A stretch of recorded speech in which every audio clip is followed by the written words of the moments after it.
What do you think makes for a really good experience?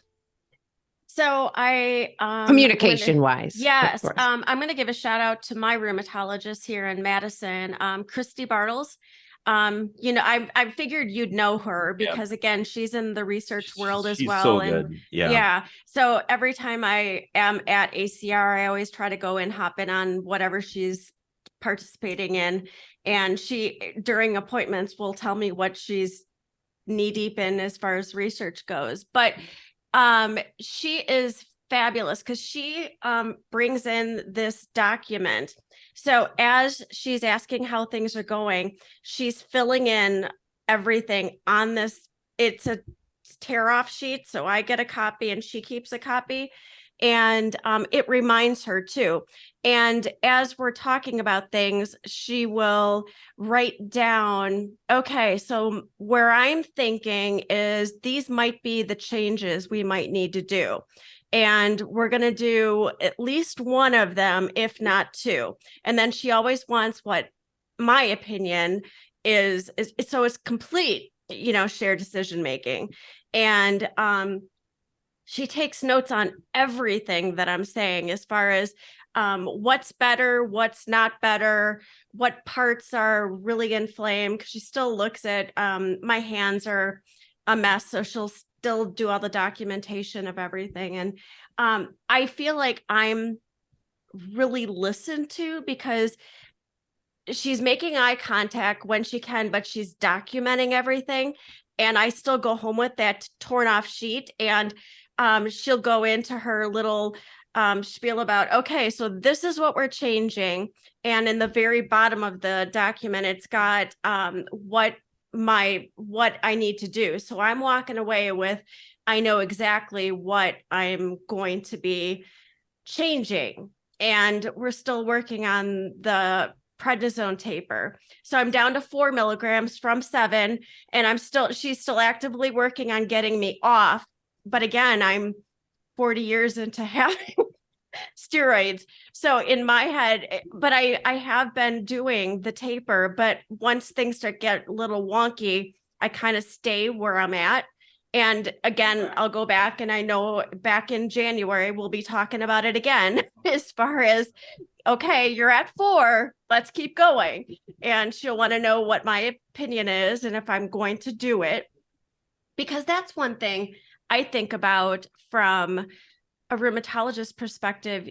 You're giving these orders and you're assuming that these patients are taking their meds as they're supposed to. And the non-compliance. So, I mean, do you ever, I'm sure it comes out somehow in the discussion of, oh, by the way, I'm not taking my sulfasalazine anymore, or I'm not taking my steroid anymore, or, those type of things. I just got to wonder how that blows the rheumatologist's mind. And because you're assuming. So that's such an interesting perspective. And I think you're probably right that most rheumatologists will look at the patient and being like, come on, right? But so we looked at this specifically in our lupus patients, and because in lupus we have a very high non-adherence rate, and it's closer to 60-70% if you look at hydroxychloroquine.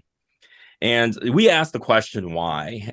We had a very talented team led by this guy, Jarek Leung, who got his master's in public health. Tiffany, you know him. He's been on the show. Yep, at SLU with Elizabeth Baker, and now he's getting his PhD in public health down in the Rollins School of Public Health in Emory with several people, including Sam Lim, who's another major lupus guy down at Emory Grady.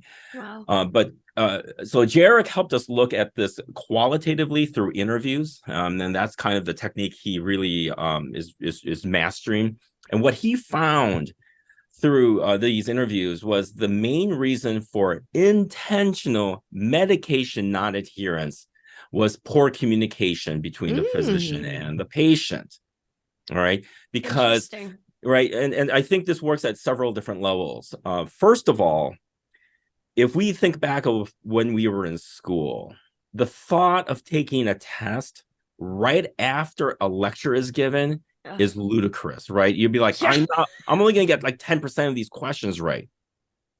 But this is what we expect out of our patients in our clinic visits, right? Oh, We I never basically would have tell thought you, of that. right? We basically tell you once, and maybe we'll give you some notes, all right, about a medication, but we really don't provide additional mechanisms for you to be able to understand it, internalize it, process it, right? And this is what we do with studying, right? Then you're ready to be able to address the question at hand. Do I take this medication or not? We have no infrastructure for that.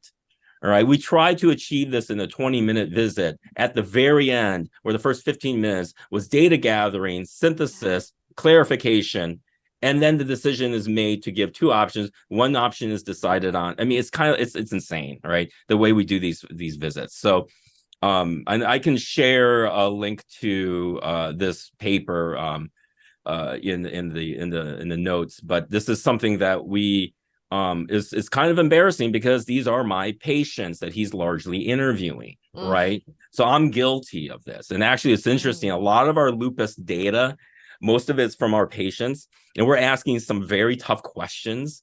And it's made me re-examine, like, what the hell am I doing here? Like, why how did I get so blinded to the fact that I'm not doing things the right way? So this was one of those things that we need to do a better job of building communication methods, and we're talking plural, like it can't be just verbal, right, in the office. It's got to be other mechanisms. And so we've been working with Beth Baker at St. Louis University on trying to figure out how can we make a digital resource that can not only query and identify unmet needs in terms of, say, social support, but then how do you fill that back in, including informational support from the provider's team. All right. So again, we want to make it more of a conversation.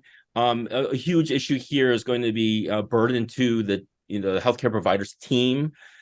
All right. And how do we manage that load? I think there's a lot of questions about that. And I think a lot of physicians, if they're going to hear this, they're like, I need a break. Right. Everyone needs a break, no doubt. It's just, okay, there's got to be a way where we can make this not so burdensome, because this will make the visits less problematic. Right. If you want to use that word.